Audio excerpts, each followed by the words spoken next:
Africa is home to three very special cats.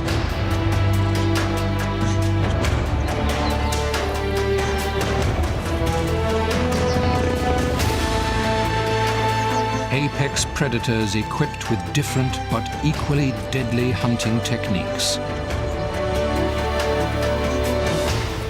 Each cat endowed with stealth, speed, or power. But life at the top of the food chain isn't as easy as it seems.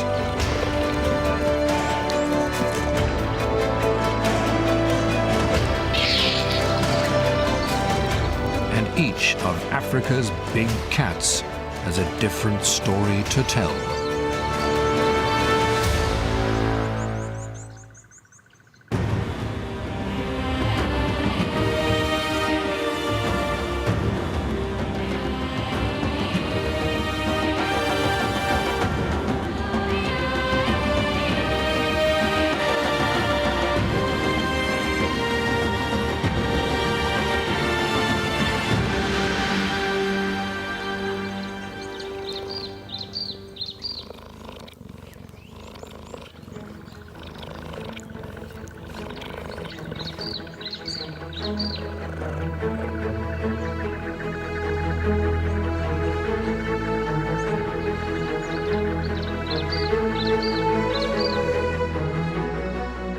South Africa's Kruger National Park is one of the largest game reserves on the continent. It covers nearly 20,000 square kilometers of diverse habitats.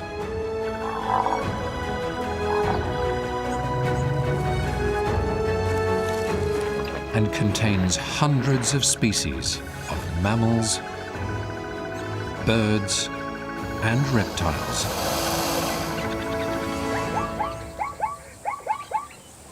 This abundance of animals means many predators, including Africa's big cats: lion, leopard, and cheetah. They exist side by side, though their specialized behavior and habitat tend to keep them apart. Within the Kruger National Park's wild world live three special cat families. A powerful coalition of cheetah brothers who must soon make a difficult decision.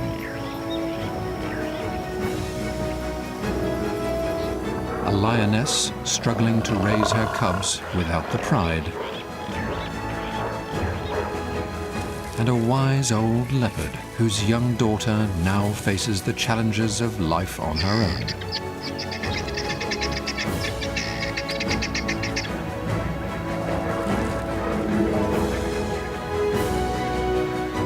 Together they are a cast of big cats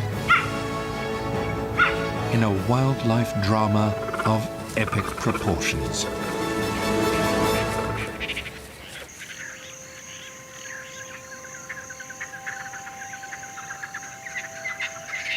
It's early morning in the south of the Kruger National Park. The grass is tall and dry and acts as excellent camouflage for a successful young predator.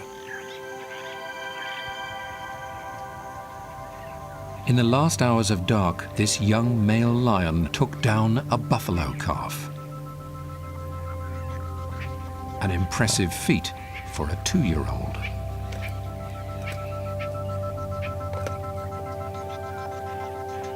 And unusual too. Lions generally hunt as a well-organized team. He was forced to leave his pride and search for a territory of his own. Now he's proved he has what it takes to survive.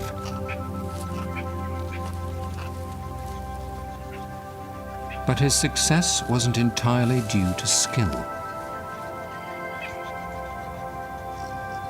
The winter drought has left the buffalo weak and susceptible to predation, making them easier targets.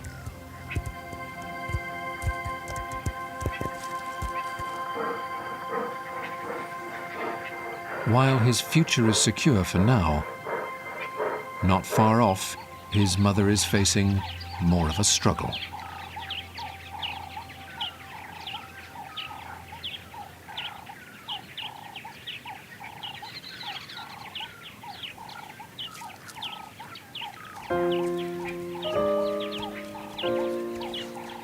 She's raising a new litter of cubs.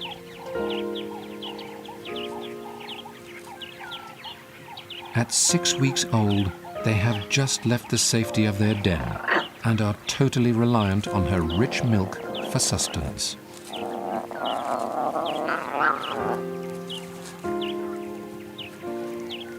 Feeding 4 hungry cubs is taxing on her energy reserves.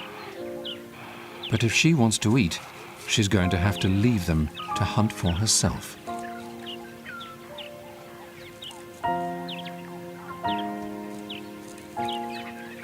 Because, unlike most lionesses who can rely on their pride to bring them food while they're nursing, she's a single mother and has no such help. Her pride split up recently. The young adult male lions from her last litter were forced by their father to move off and find territories of their own. The big male then departed to patrol his range, which is roughly 100 square kilometers of prime hunting ground. It will take him several days or longer to make the round trip. Without him around, his adult daughter has struck out on her own.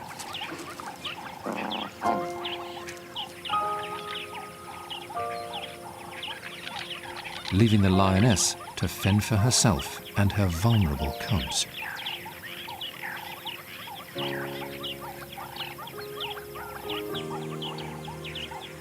She's still producing milk for now and keeps her cubs within the safety of dense bush thickets.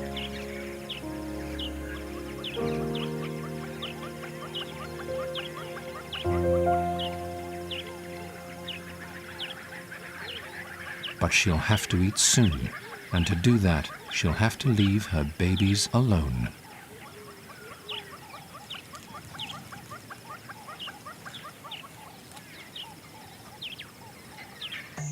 Further north, a more successful family of big cats is on the move. These 2 cheetah brothers have formed a powerful alliance.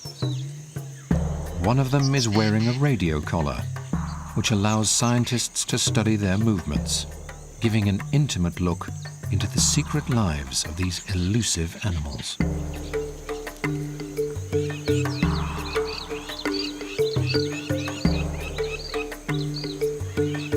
The brothers grew up as littermates and have stayed together after leaving their mother. Their coalition allows them to control a territory of around 60 square kilometers. It includes excellent hunting grounds and a permanent water source. Which is important because although cheetahs can go for up to 4 days without water, when it's hot they need to drink more often.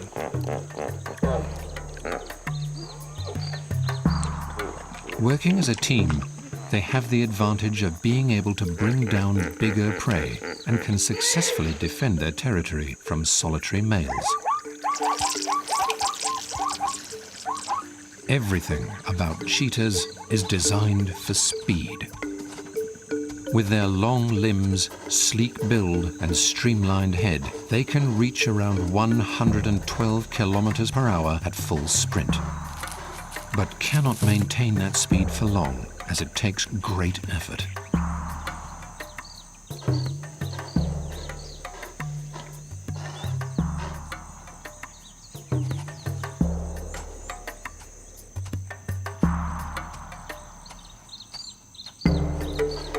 In return for speed, cheetahs have sacrificed power.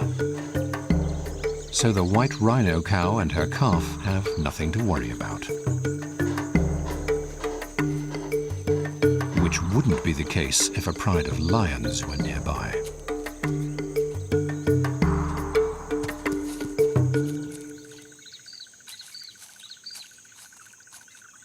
The cheetah's territory offers the cover of trees and bushes, perfect for stalking prey. And they spot something. Waterbuck.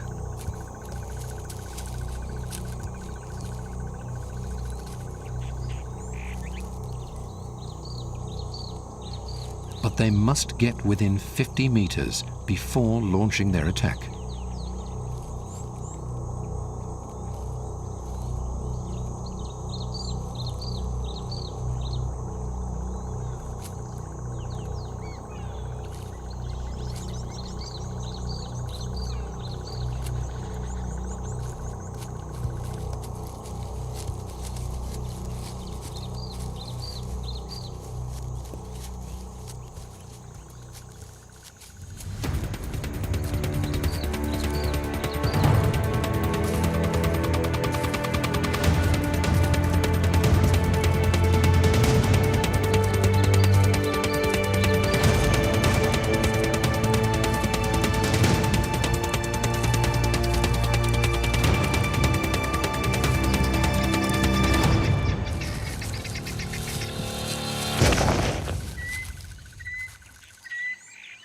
Together, the brothers pull down the powerful antelope, and one secures a vice-like grip on the victim's windpipe.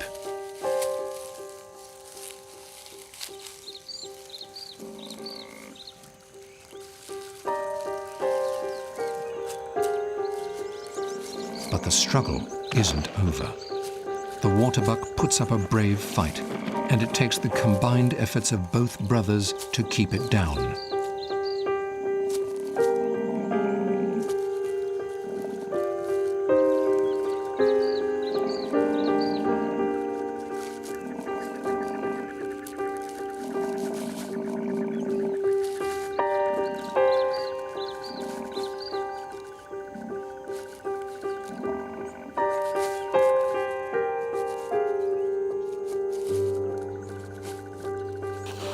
The cheetah start feeding quickly out of necessity.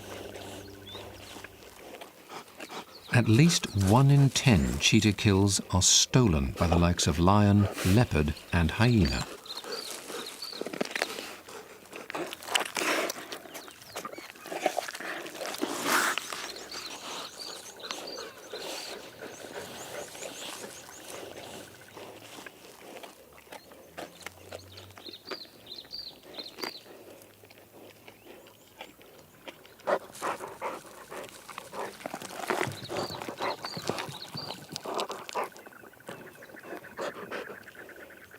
But today their prize is uncontested.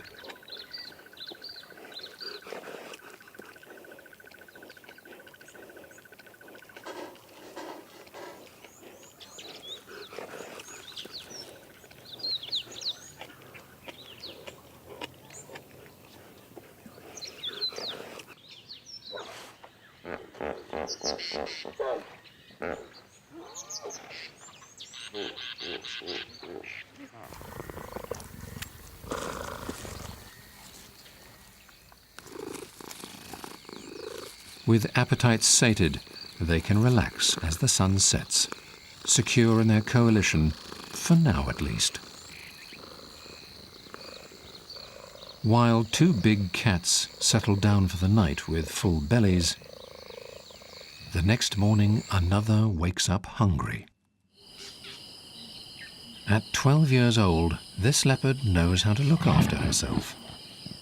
She's been living in the savannas and woodlands of the Kruger all her life. Solitary by nature, she shares her territory with her sub-adult female cub, who has recently become independent.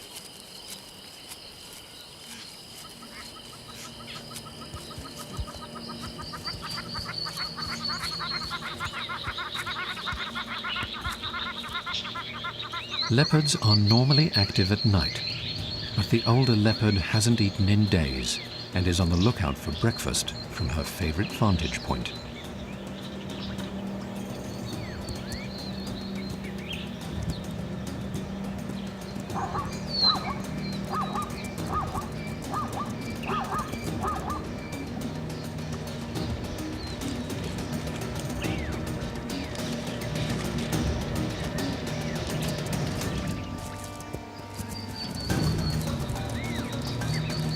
Weighing only 60 kilograms, she is small but incredibly powerful.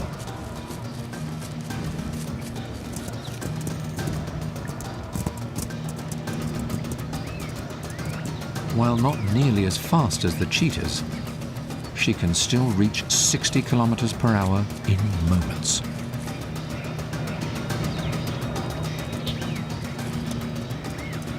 She is a master stalker, and stealth is her greatest weapon, moving silent and unseen through the undergrowth.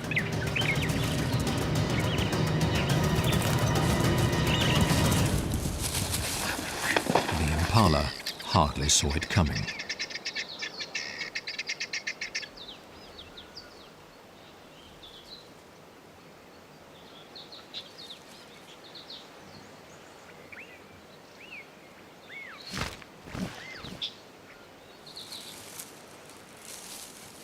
Using her great strength, she drags it out of sight.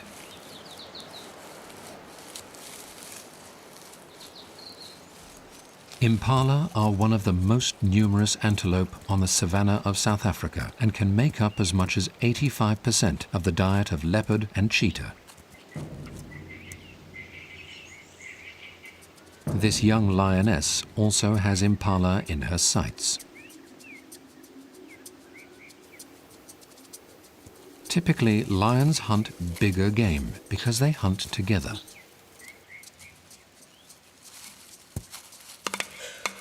But with her father patrolling his territory and her mother busy raising cubs, she's forced to hunt alone. She's only half as fast as the cheetah, reaching 60 kilometers per hour at full speed.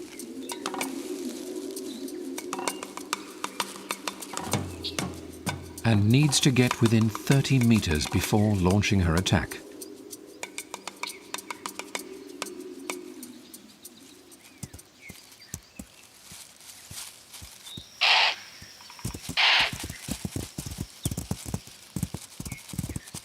But in her haste, she's spotted, and the opportunity is lost. She's still young and lacks patience. Even experienced lions kill only once in 6 attempts when hunting solo. Without help from the pride, she's going to have to work hard to survive.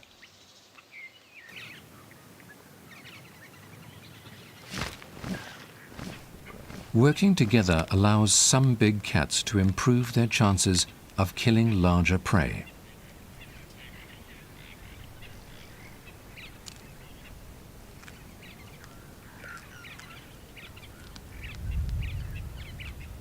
These two brothers have done just that.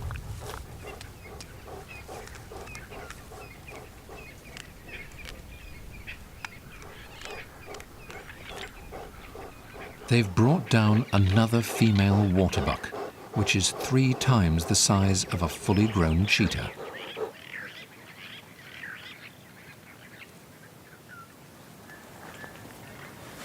It's an impressive achievement made possible by teamwork.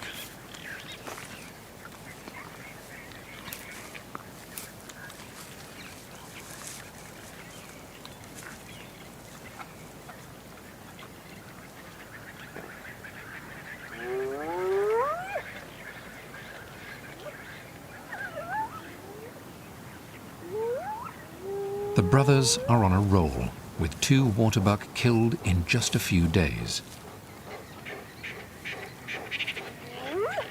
They must stay vigilant, though, as there is always the threat of bigger predators stealing their kill. If undisturbed, they'll eat more than 14 kilograms each in one sitting.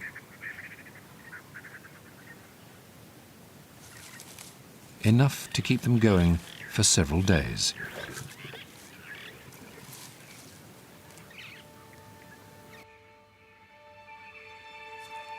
While the cheetahs can relax after their feast, the lioness is on the move.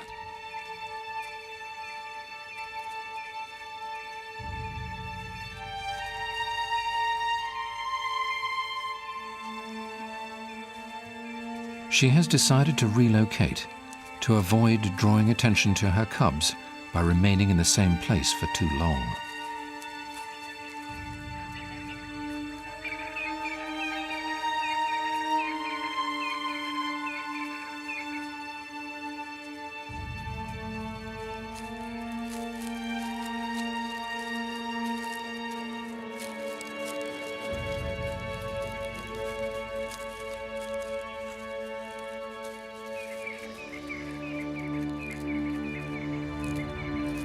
A small mud hole contains just enough water for a brief respite. It's welcome refreshment for the thirsty mother. The cubs join her in drinking deeply, although at this age they still get most of their moisture from milk.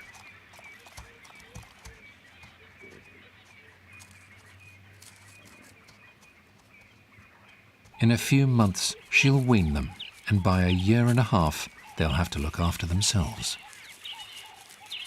Now, in the early stages of life, they rely on the leadership of the lioness, knowing little of the challenges she's facing at the moment.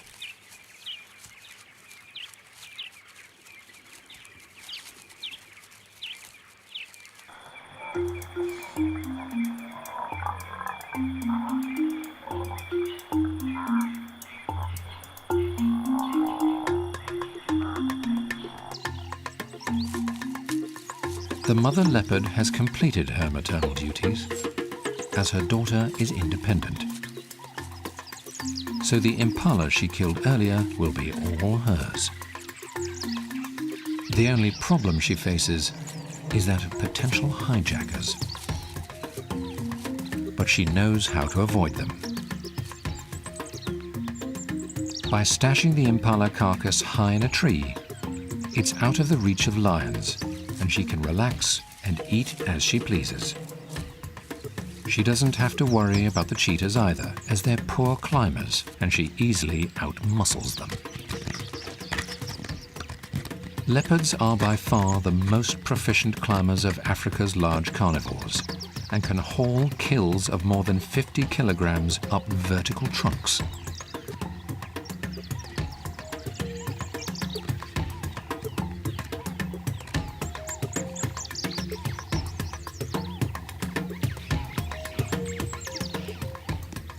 Her cheek teeth, called carnassials, are evolved for slicing. Combined with a heavy, powerful lower jaw, they help to tear off chunks of meat, which she swallows whole.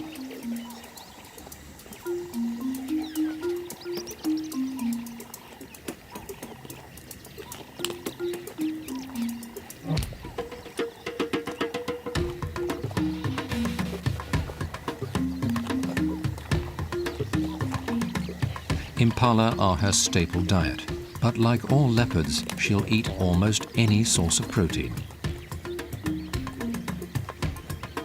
Leopards prey on more than 90 species, including insects, reptiles, and even fish.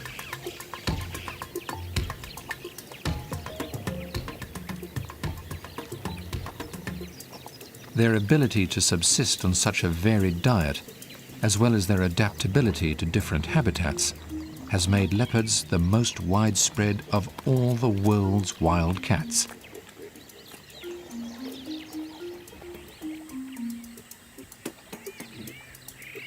Self-sufficiency is not something leopards are born with, though.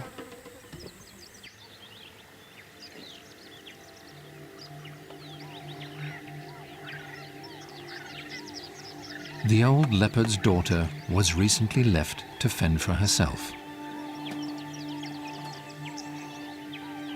She's nowhere near the hunter her mother is, and needs to learn quickly how to kill. Or face potential starvation. There are other threats around too. Lions recognize leopards as competition, and they will attack and even kill them if they get the chance.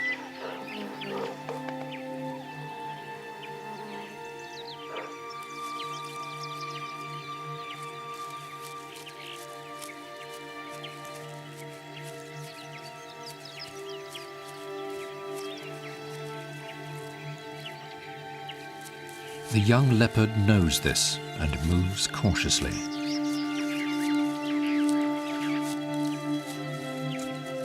The rosettes of her gleaming coat are unique. No two leopard spots are the same.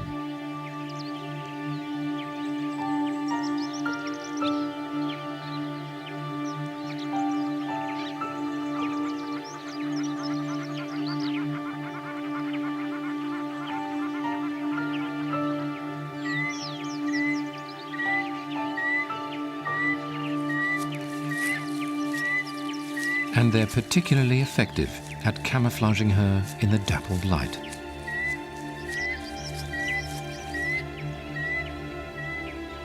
The bright white underside of her tail will, one day, act as a so-called "follow me" signal to her cubs, helping them to stay in close contact while following her through thick brush. But before that can happen, she'll have to find a meal and then a territory of her own, which are both difficult to come by.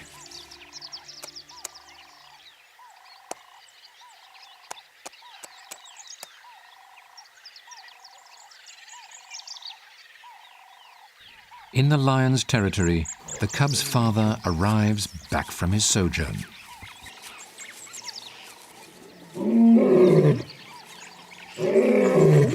He announces his presence with a bellowing roar, which can be heard for up to 8 kilometers.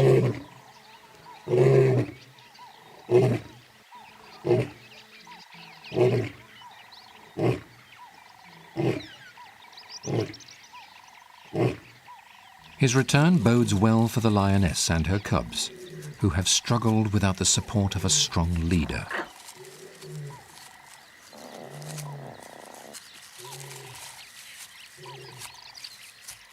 The lioness hears his call from a distance and heads towards it.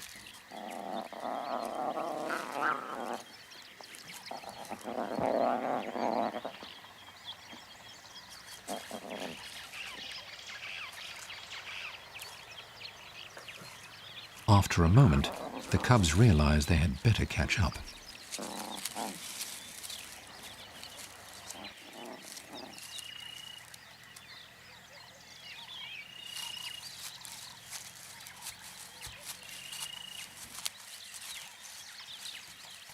Mum leads the way, joined by her adult daughter, who has also returned for the reunion.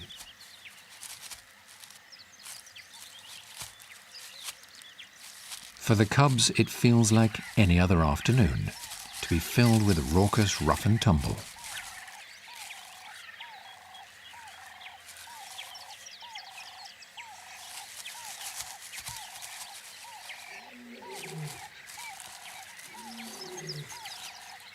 But their father is still several kilometers away. Mum keeps the train moving.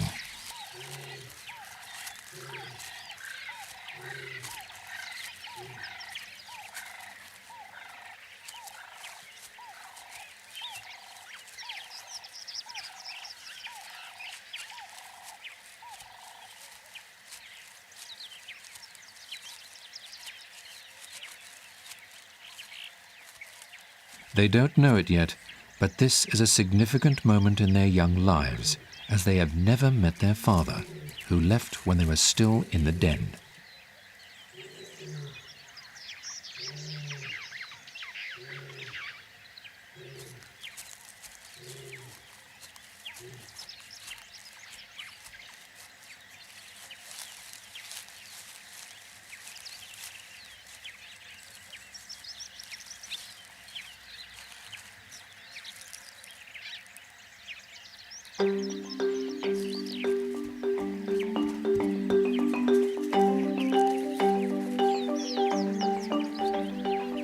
arrival, the cubs wait cautiously at a distance. For mother and daughter, the meeting is an affectionate moment and a long-awaited revival of their pride.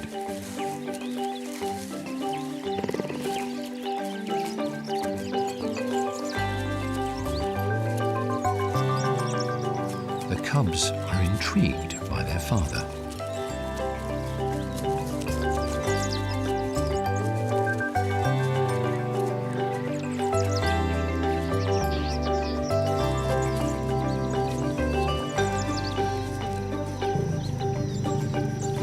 They've not yet learnt how to act around the big male, and his rebuke is as gentle as he can manage.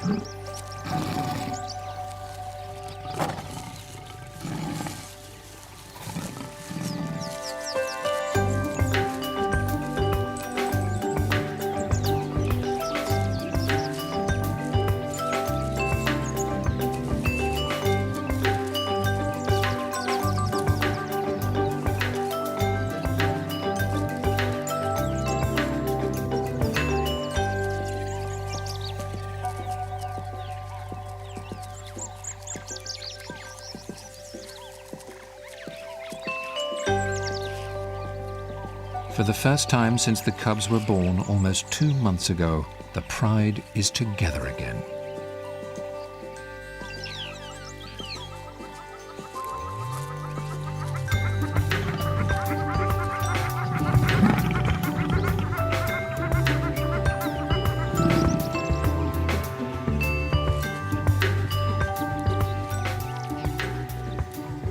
Things are looking up for this family of Africa's most powerful predators.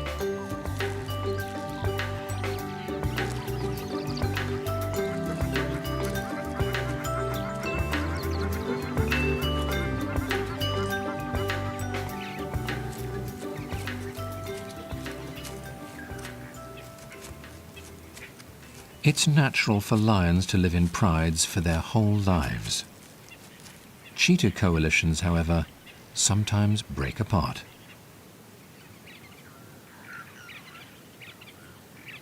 In a bid to find a territory and mate of his own, one of the brothers has left, splitting up the sibling alliance.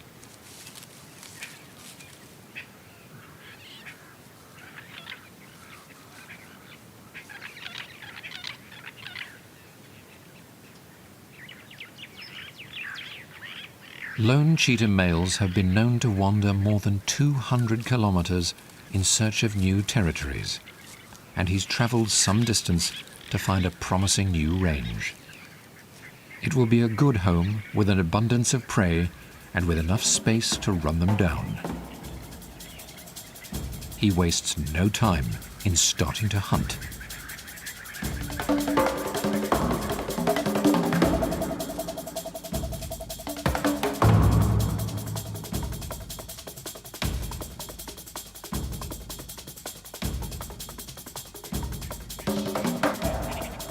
Unlike most cats, the cheetah's claws are permanently exposed, useful for extra grip while running at high speeds.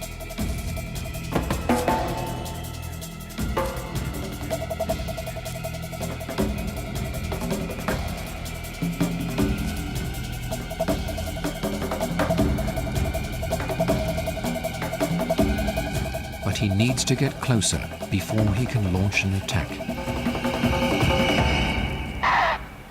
He's been too hasty and loses the element of surprise. After the relative success he enjoyed with his brother, he's unaccustomed to the challenges of hunting alone.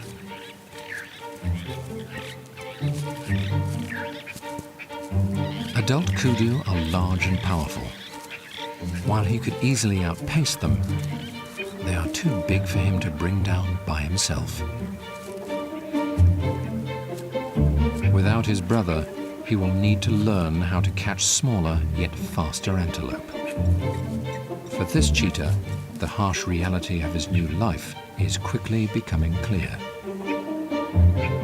It's not easy to be successful at the top of the food chain when you're on your own.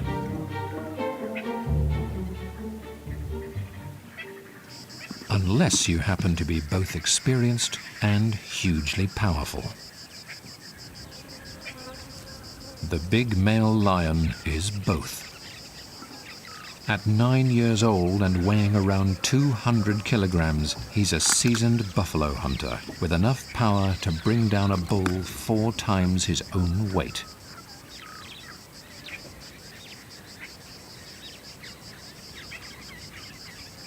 It's unusual, but not unheard of, for a male lion to hunt alone.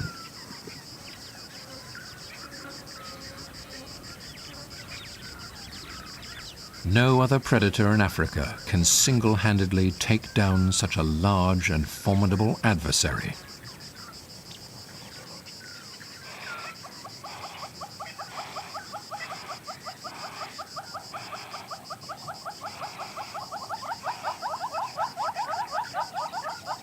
Once he's gorged himself, he retreats to the shade to rest.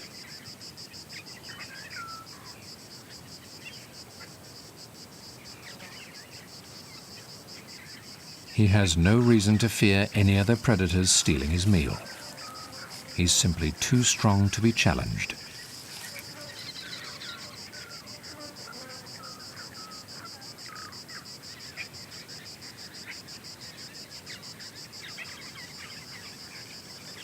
The jackal will have to wait a while before he gets any scraps. The rest of the kill is reserved for the lion family, which is nearby.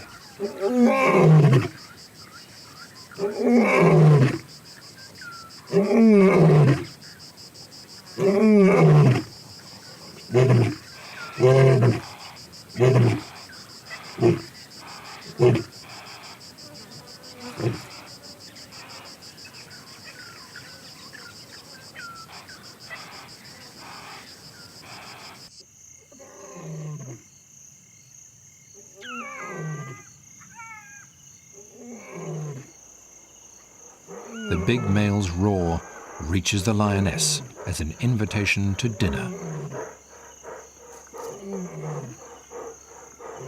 As the cool of night descends, she sets off to join him.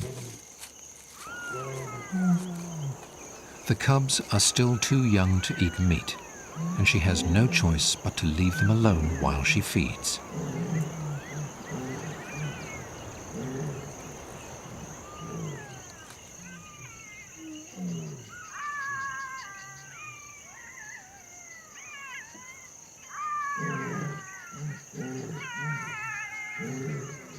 They know instinctively to stay concealed and wait for Mum's return.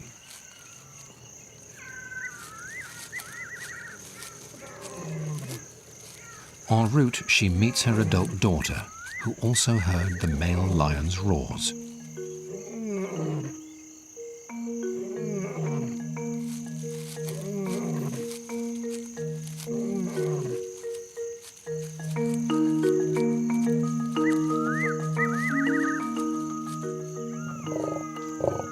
The old king eats his fill before his family arrives.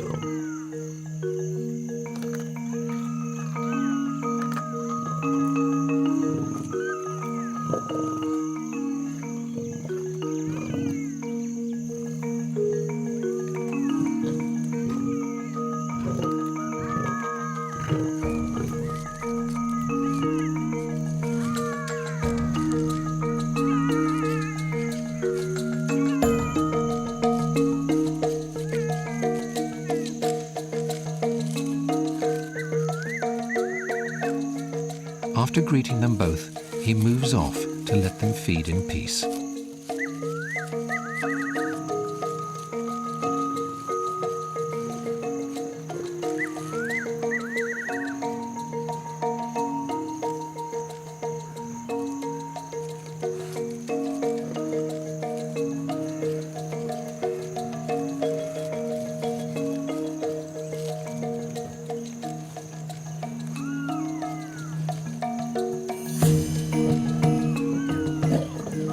Females are hungry and will eat up to 20 kilograms of meat in one go.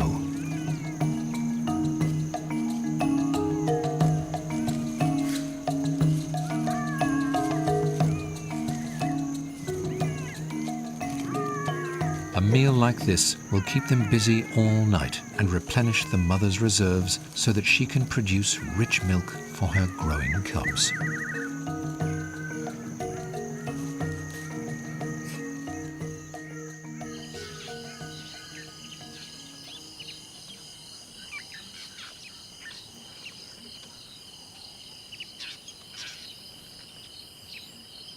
After a big meal the night before, the lions are relaxed and back to full strength.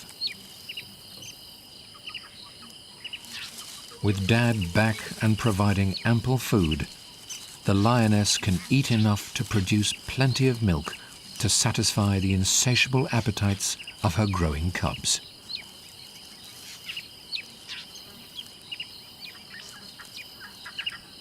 Under the watchful eyes of a powerful father and a resilient mother, the cubs have the best possible chances of survival to adulthood.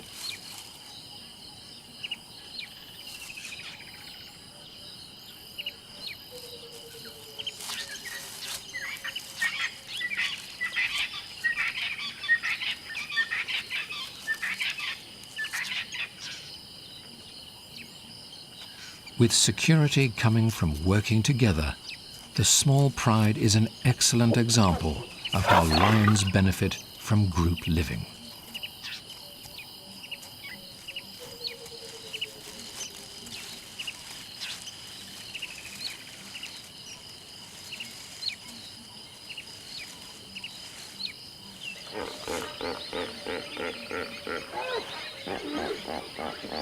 The wise old leopard needs no help to survive.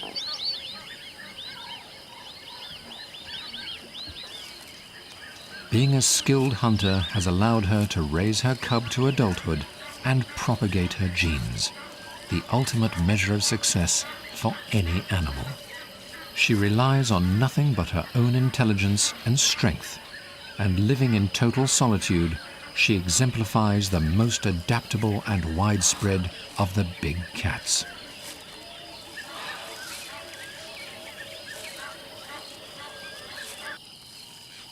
After a bumpy start, her daughter is now flourishing. Last night she killed her first impala, proving she inherited her mother's hunting prowess and taking an important step towards succeeding on her own.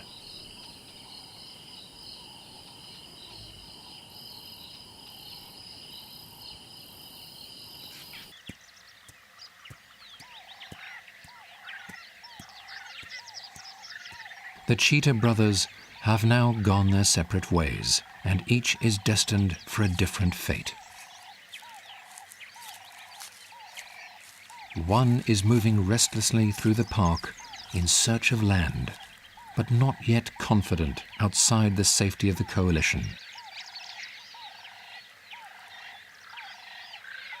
The other has proved more capable of living a solitary life. He's found and secured a new territory, which he will defend as his own. Here he will surely become a proficient hunter, already showing potential by taking down a kudu female alone.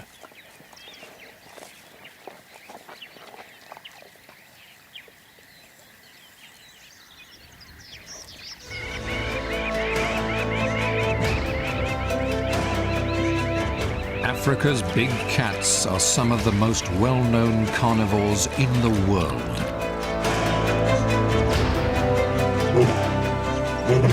Famous for their beauty and feared for their deadly natures. Whether alone or in complex social structures, they must work hard to survive in a habitat fraught with challenges. By using clever teamwork, staggering speed, and terrifying power, they are equipped to exploit their environment.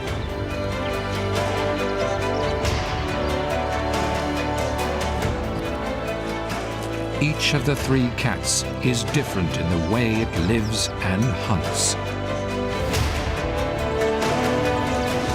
but all share the title of apex predator in an endlessly active food chain rivaled by few on Earth. Lion, leopard, and cheetah are indeed Africa's most wild and wonderful big cats.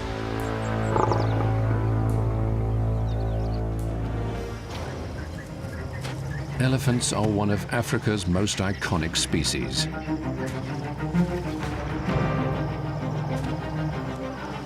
But in the last century, their population numbers have dropped sharply due to poaching.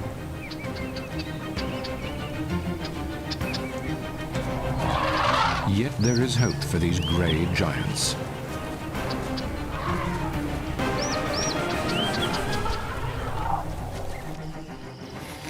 Two conservation tales are unfolding in the forests of Tembe and the thickets of Addo Elephant Park. These places offer an intimate look into the complex and compelling lives of the world's largest land animal. From a continent with many tales to tell, this is an elephant story.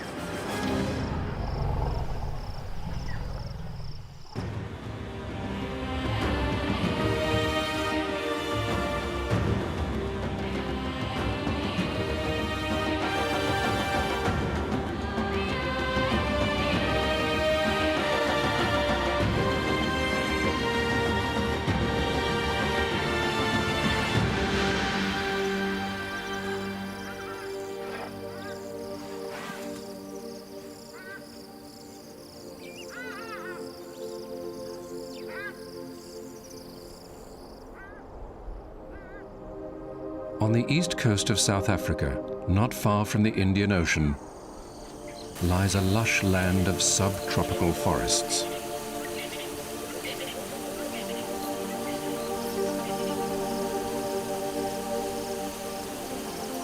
Here, giants move like ghosts between the trees.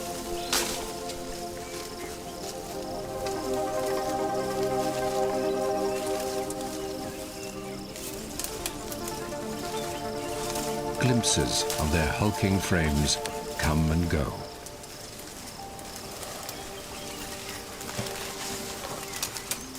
Until they emerge from the forest, suddenly close enough to count the wrinkles on their skin.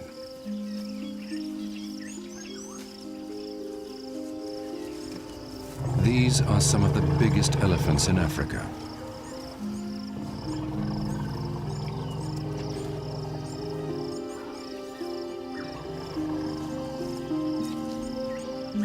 They live in Tembe Elephant Park, a place of towering trees and large stretches of woodland and savanna, providing shade, security, and most importantly, food.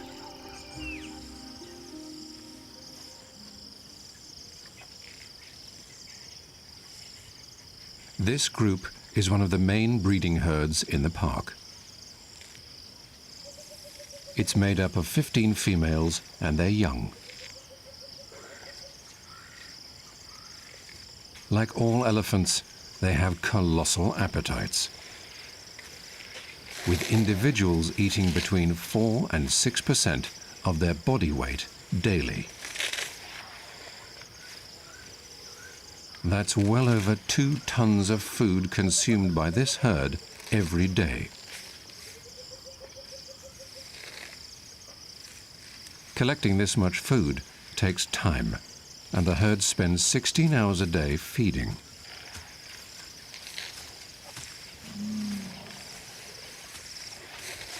Luckily, Tembe Elephant Park has ample vegetation for the hungry herbivores.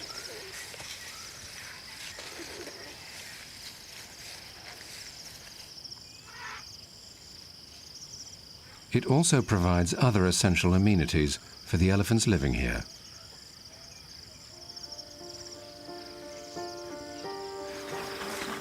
This is the pachyderm version of a spa treatment. A mud bath fit for a king. No other land animal on the planet can match an adult male elephant in size. Standing 4 meters tall and weighing over 5 tons, this mighty bull is well on his way to being one of the biggest elephants in the park.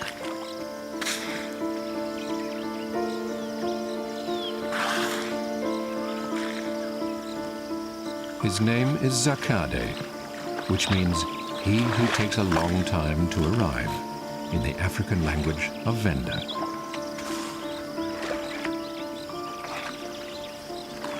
He's 25 years old and at the beginning of mature adulthood. His ivory tusks, already several feet long, will continue to grow until he reaches 60. One day they may even earn him the illustrious title of a tusker, which is the name given to bull elephants with exceptionally large ivory.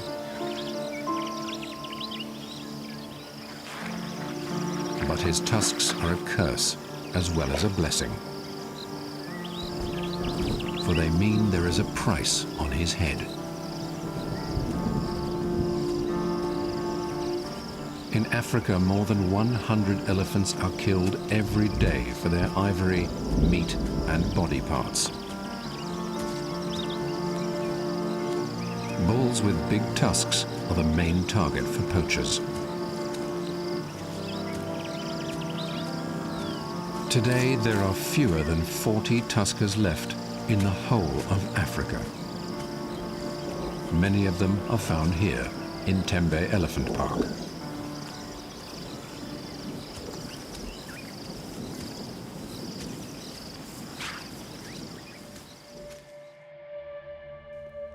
Located in the far east corner of South Africa, Tembe was created as a haven for elephants affected by the violence of the Mozambique Civil War during the 1970s.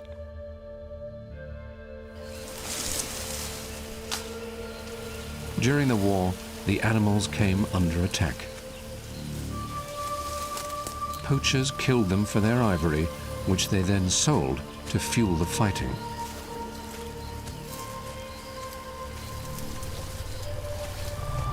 Those that were able to escape did so by taking refuge in these dense forests.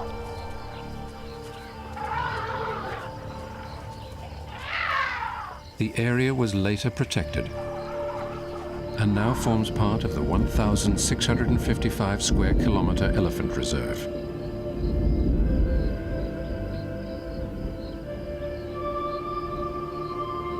Those that did survive carried excellent genes.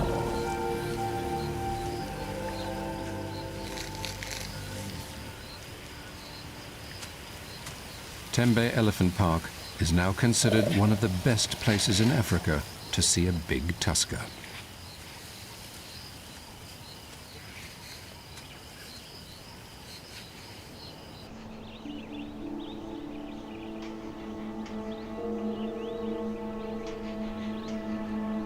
There is another reserve with a different but equally important elephant conservation story in South Africa.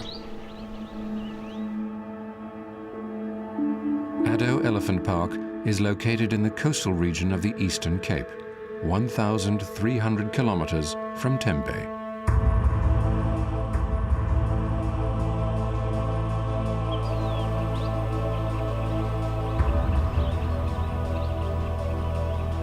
While Tembe's elephants are famous for their big tusks, Addo's elephant population is noted for quite the opposite.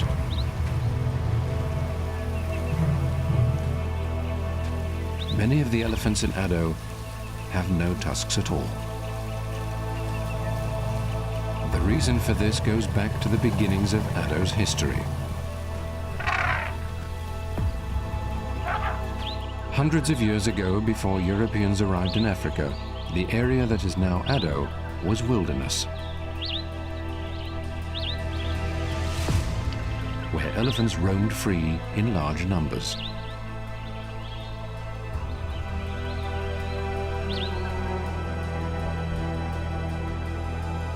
In the 1900s, colonial farmers arrived and put down roots.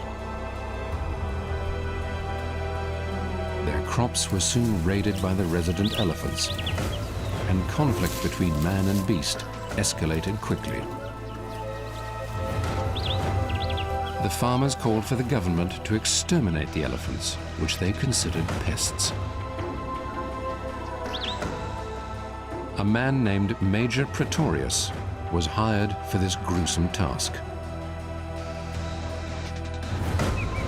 He shot and killed 92 elephants in under a year. Thankfully, the slaughter was called off before he could finish the job.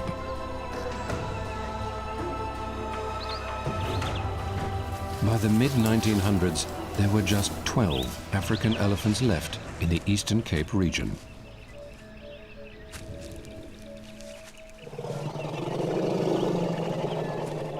In 1931, forward-thinking conservationists set aside 2,023 hectares as a sanctuary for the last remaining elephants.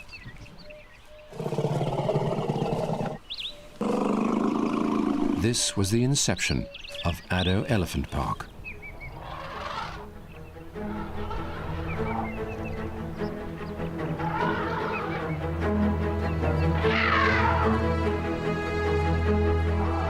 Now, 85 years later, the population has boomed to over 600 elephants in what's now the third largest national park in South Africa, covering 180,000 hectares.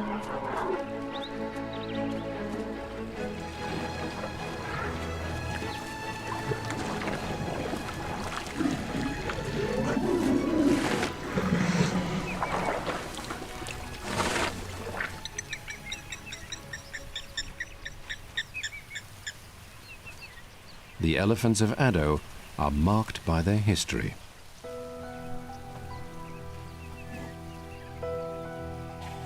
Today, only 5% of Addo's female elephants have tusks, and the males have much smaller tusks than those in places like Tembe.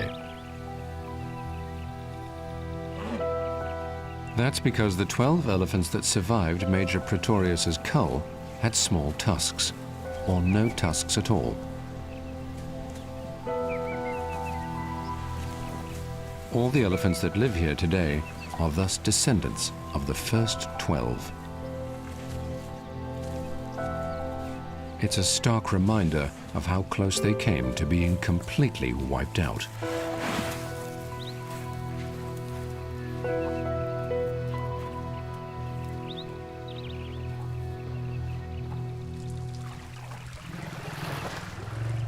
Besides the issue of smaller or non-existent tusks, the elephants of Addo are perfectly healthy, and they continue to breed and grow in number. It's a success story born out of adversity that now points towards a viable new model for elephant conservation in Africa. To understand why the conservation of Africa's iconic elephants is so important, we need to look back to an Africa before modern man.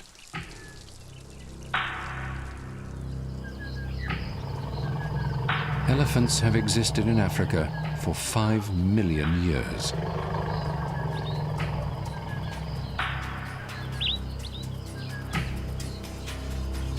They are wide-ranging and highly adaptable, found across a variety of habitats. From the lush wetlands of the Okavango Delta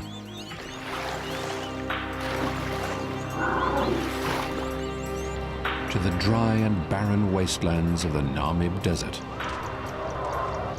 and many places in between.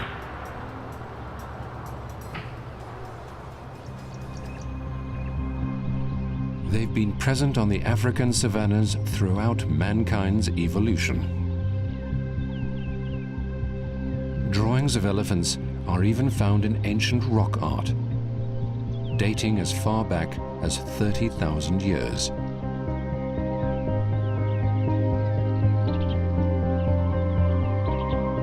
These depictions often show them being hunted by early man. Indeed, we have a long and blood-stained history with elephants. Over time, arrows became bullets, and the lust for ivory skyrocketed.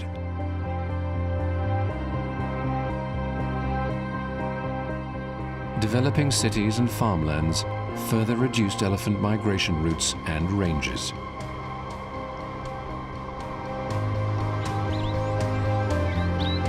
In a few hundred years, the elephant population declined drastically.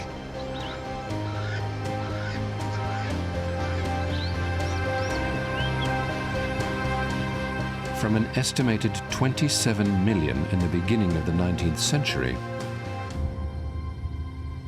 there were just 410,000 wild elephants left in Africa in 2012. It's a grim picture.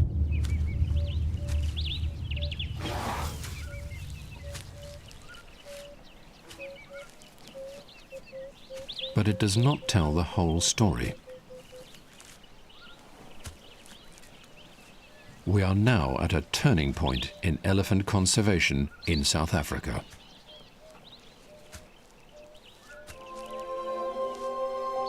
On the thicket-covered hills of Addo Elephant Park, this family of elephants is living proof that in some places, populations are booming.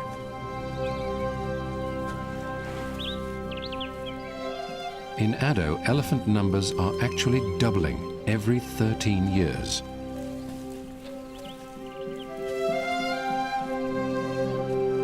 Over the decades, researchers here have come to know all the elephants in Addo.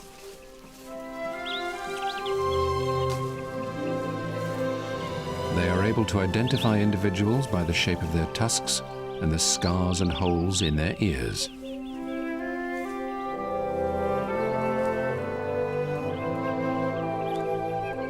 This is one of 6 major families in Addo. Like all the herds, it's made up of related females and led by a matriarch. She is the oldest and wisest of the herd. It's her job to keep them safe. She must make difficult decisions on a daily basis. Where to go in search of food and water, and when to flee from danger. To do this, she draws on her years of experience and knowledge she learned from her mother.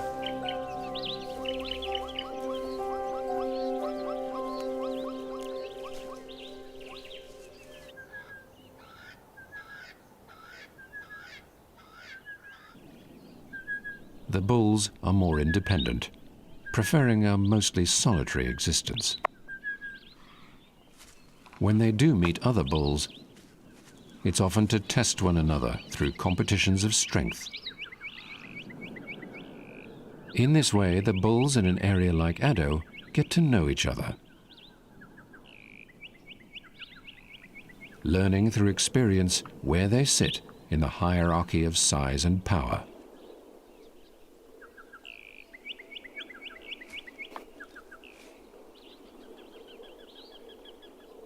But regardless of age, size, or sex, all the elephants of Addo share the same voracious appetites.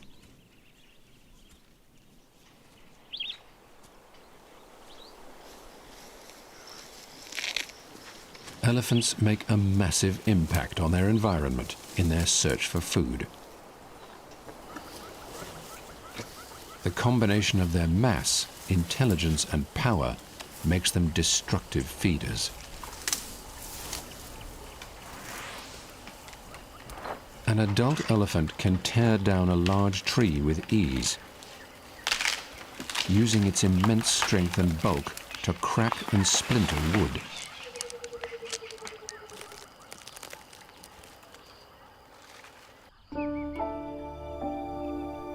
In Addo, the impact of their feeding habits is clearly visible. In places, whole parts of the succulent thickets that should cover the landscape are gone. This loss is a concern. Many plant species in Addo are found nowhere else in the world. It's the double-edged sword of elephant conservation in South Africa.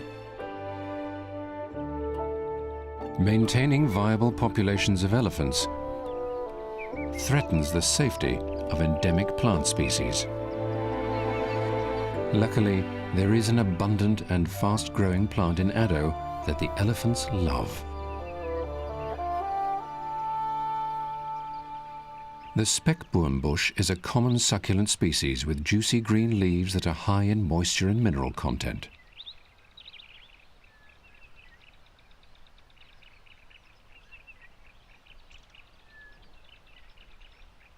It's such an elephant favorite that the Afrikaans name for the plant is olifantskos, elephant's food.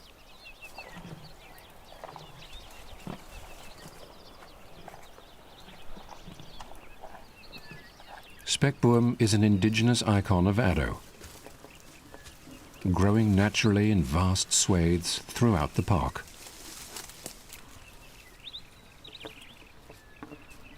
It also has other benefits besides being elephant fodder. Speckboom is incredibly good at reducing carbon dioxide in the atmosphere, with recent studies suggesting that it's 100 times more effective in carbon capture than a pine tree of the same size.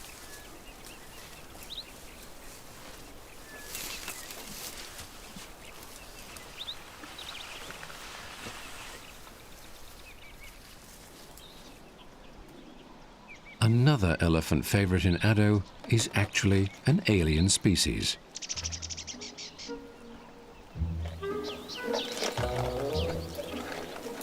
This breeding herd has found a grove of prickly pears.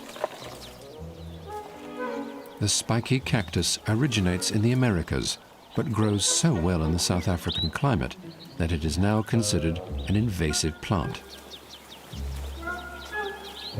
This is no problem for the elephants, and the prickly pear's sharp spines offer little resistance to their grinding molars.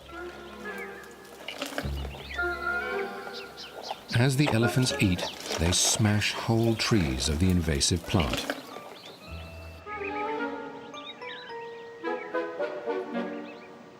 The result is cactus carnage.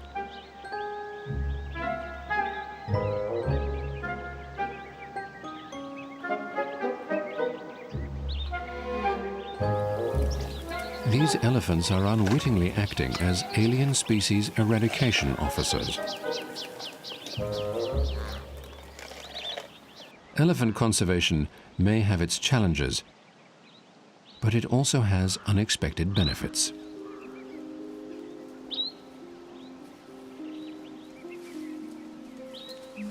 Elephants are considered an umbrella species because by protecting them, we also protect large areas of wilderness and all the creatures that live there.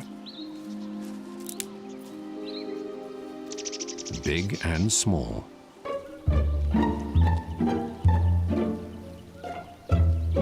The flightless dung beetle was once widespread in South Africa.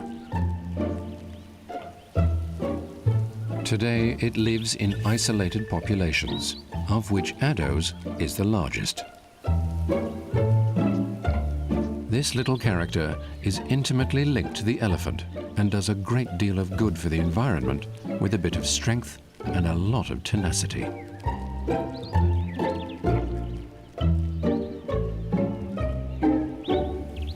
The beetle is a tireless recycler of nutrients back into the ecosystem.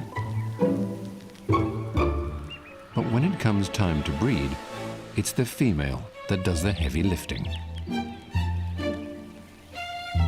She makes a ball of dung that will be the home to her fertilized egg.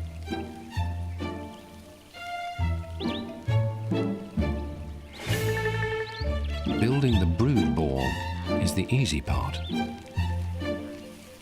Finding a suitable place to bury it is more of a challenge. The ball is hundreds of times heavier than the beetle. Even moving a few centimeters can be incredibly difficult.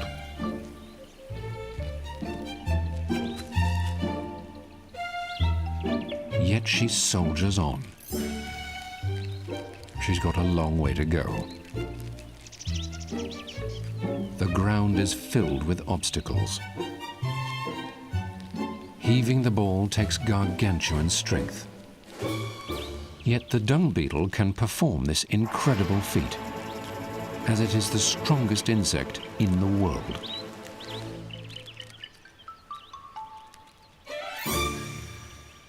Finally, she clears the hurdle and can roll her ball off to bury it.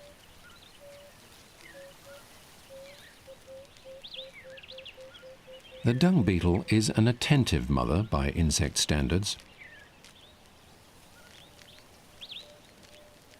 But her commitment is nothing compared to that of an elephant mother's.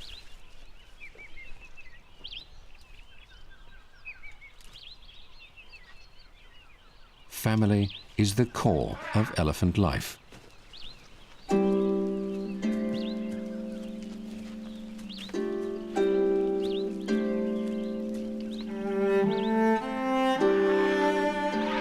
This herd in Addo is led by one of the oldest elephants in the park. At 60 years old, the matriarch is ancient. She's been a successful mother. The herd is made up of her many adult daughters and grandchildren. While her daughters and granddaughters will stay with her for their entire lives, her sons have left for a life outside of the herd. The young bull calves still with her will one day follow suit. It's the way of elephant life.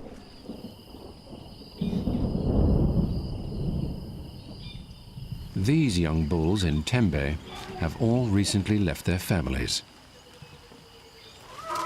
They push and shove one another, acting much like an unruly gang of teenage boys. Male elephants reach sexual maturity at about 12 years old, at which time they separate from their families. Sticking together in a bachelor herd offers company in their early years of independence. They, like all elephants, communicate much through touch. Using their trunks, they subtly feel each other's strength or show affection.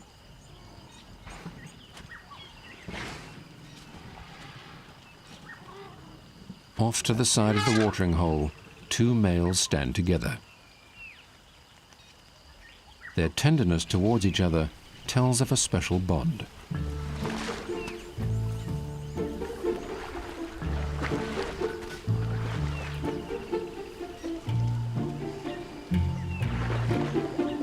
Perhaps they were from the same herd, or are even brothers.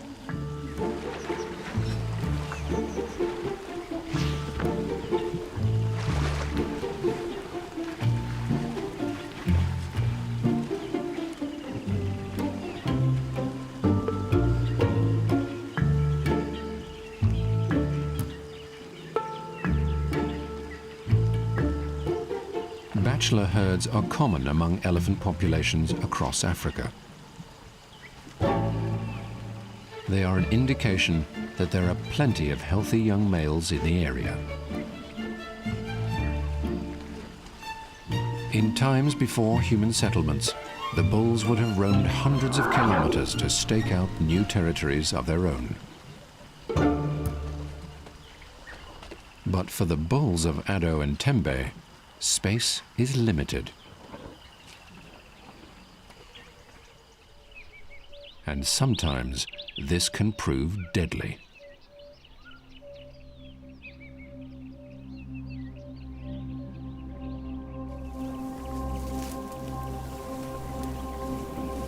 There are over 250 bull elephants in Addo. Each of them has a ranking in the dominance hierarchy, decided through tests of strength and aggression. Because they don't have the option of dispersing naturally, competition between bulls for mating rights is more intense.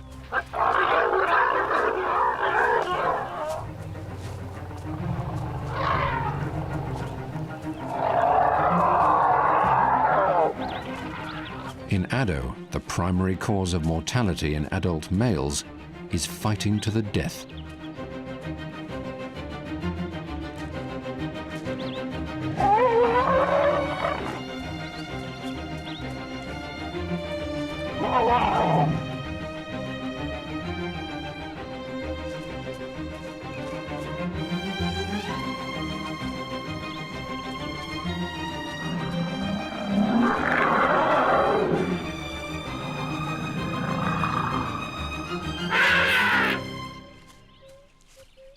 Luckily, this is just a skirmish.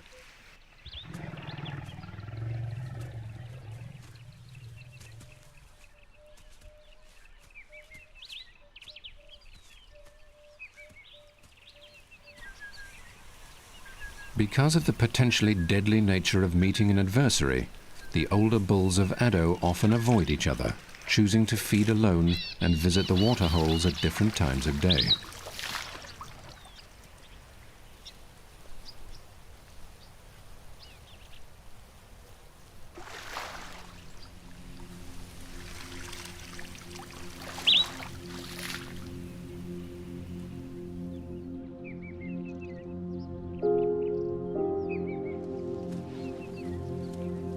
There are a few bulls in Addo that rule the top ranks due to their size and power.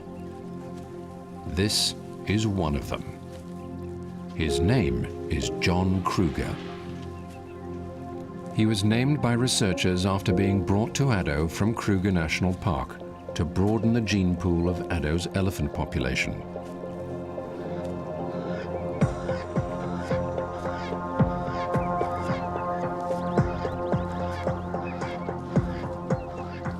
Today he's traveling with one of Addo's breeding herds.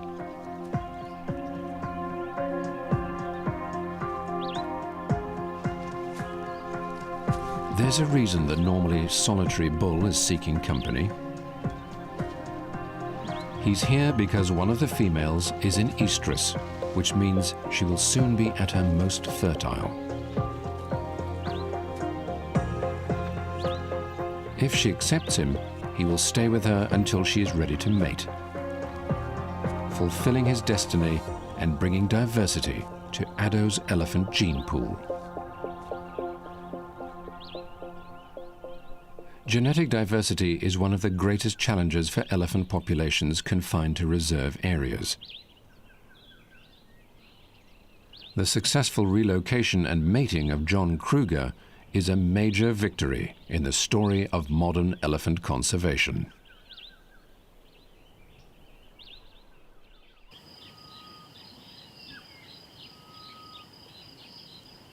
In Tembe, the big bull known as Zakade is also looking to pass on his genes. But he's got a different strategy for finding a mate.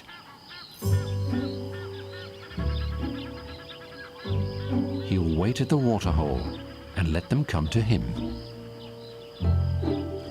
He's joined by a younger bull, but Zakade is too distracted to care.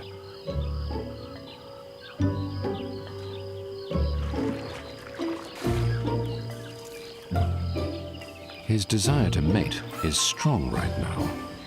He's in an annual condition known as must. Must is a heightening of the testosterone levels of a bull, which increases the drive to breed. It also makes them more aggressive. This in turn makes them more dangerous and temporarily gives them a higher position in the dominance hierarchy. The telltale signs of must include a streak of fluid on the side of the head and the constant dribbling of urine down the hind legs.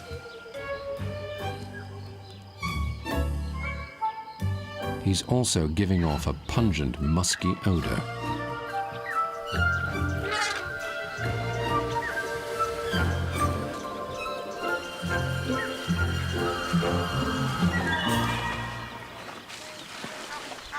But his elephant cologne attracts no attention from the breeding herd, who have just arrived and are more interested in drinking than his amorous odor.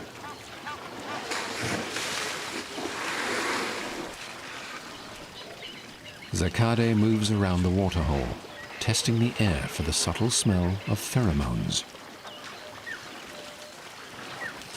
He's smelling to see if any of the cows are ready to mate.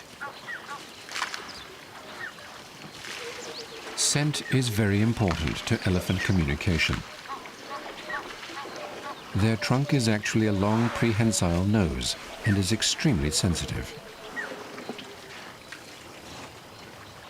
Zakade's out of luck today. There are no females in estrus.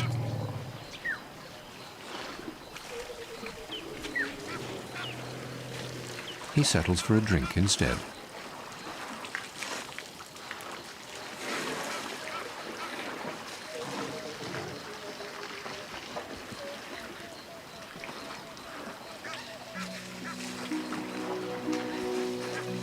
The most recently born calf in Tembe is also at the waterhole. Born less than 6 months ago, he weighs only 100 kilograms now, but may one day grow into a 6-ton giant.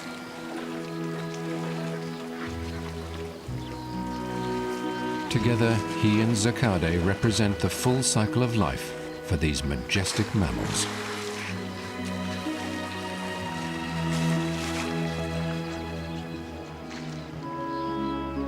Slowly, the cows and their young start to move off, while the big bull chooses a direction of his own.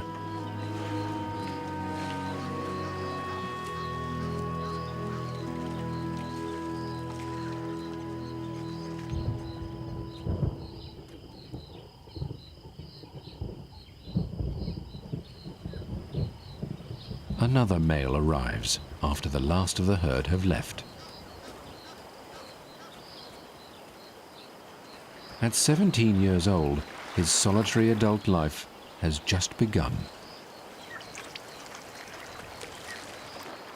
Soon he'll hit a growth spurt that will last until he's 25.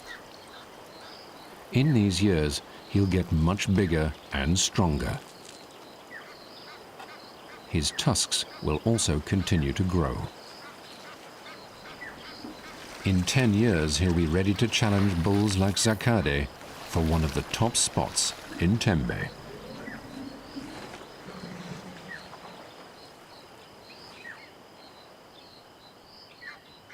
While Tembe's woodlands provide extensive cover from the sun, in Ado the elephants have few places to hide from the heat.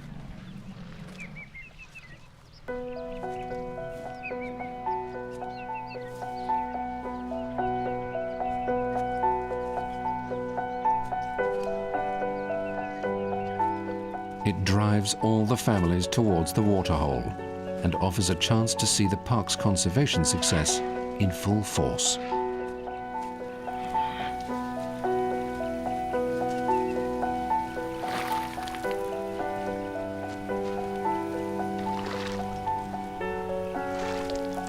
Today it seems as if all of the herds are arriving at the water at the same time.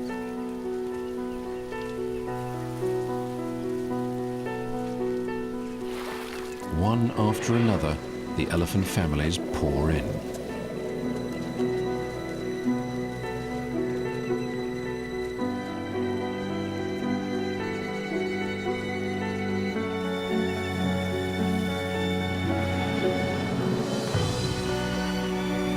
Some of the youngsters are so excited, they do the last stretch at a run.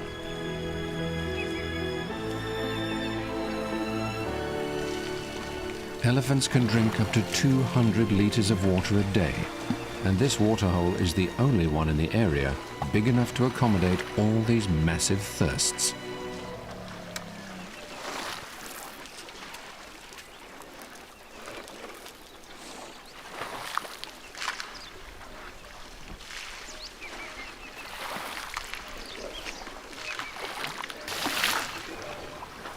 The visit to the waterhole is not only important for drinking and catching up with old friends, It also allows for another daily ritual: a good splattering.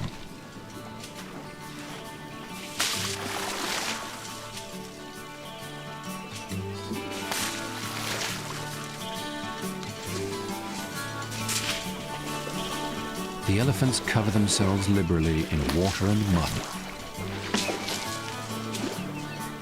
This helps protect their surprisingly sensitive skin from the harsh sun, as well as trapping ticks and parasites when the mud dries.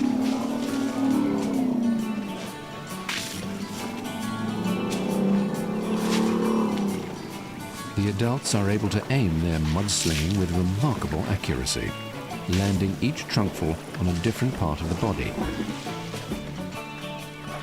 Youngsters, however, haven't quite mastered the 150,000 odd muscles in their trunks. That will come in time.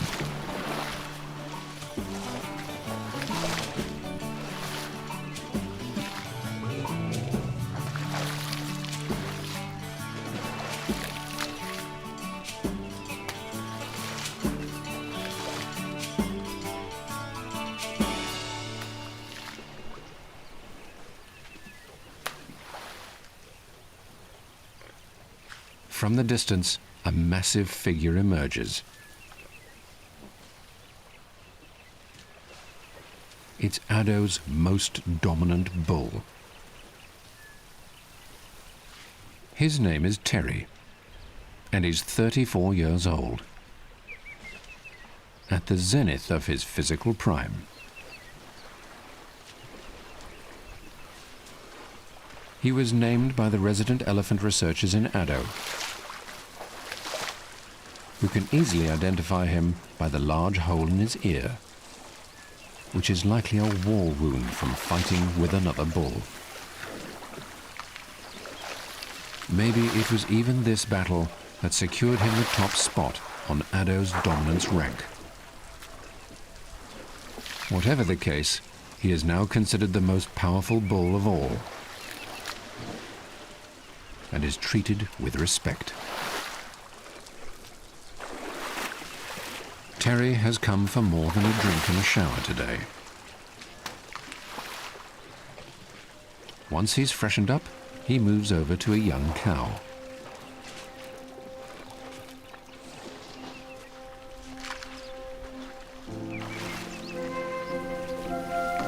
Even though she's fully grown, he towers over her.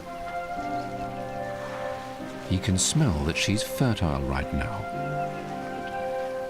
and he's eager to get to know her better. There are other bulls hanging around, and he doesn't want her to wander off. He herds her gently with his tusks.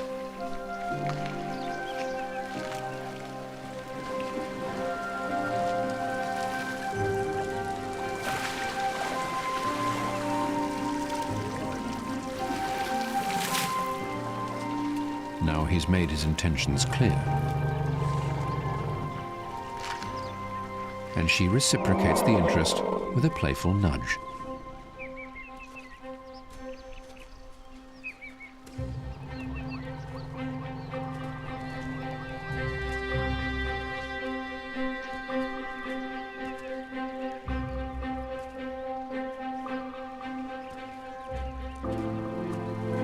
With her head between his huge ivories, they move slowly off. This is the last phase of their courtship ritual.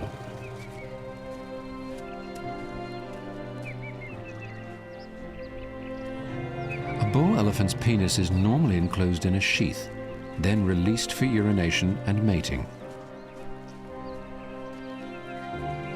Because of its substantial proportions, it is often referred to in Africa as an elephant's fifth leg.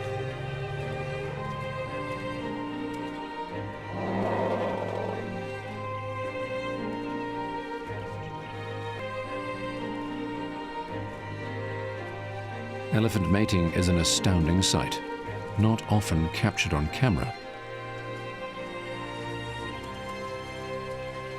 It's the consummation of the complex circle of life for the world's largest land mammals.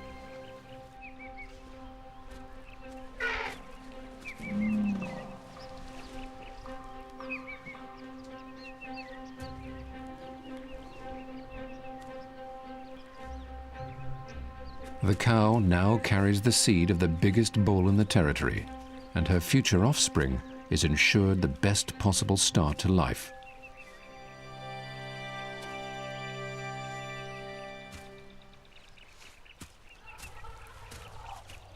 Slowly, the families begin to disperse. With thirsts quenched and desires sated, the elephants can go back to the rolling green hills. They will meet again, one day soon.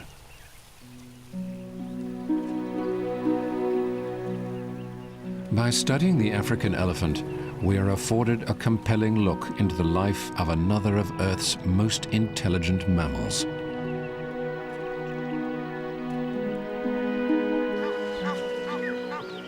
As a species, they still hold many secrets, and scientists are just scratching the surface of understanding how their communication and social lives work.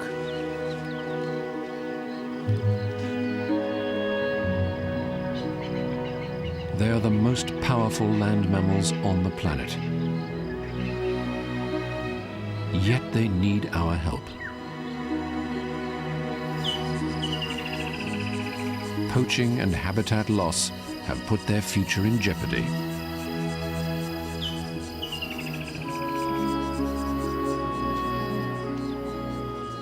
But parks like Addo and Tembe are examples of how we can turn the tide.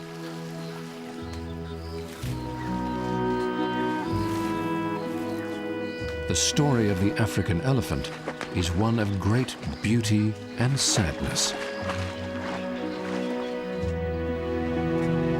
It's also a story of hope, where the final chapters have yet to be written.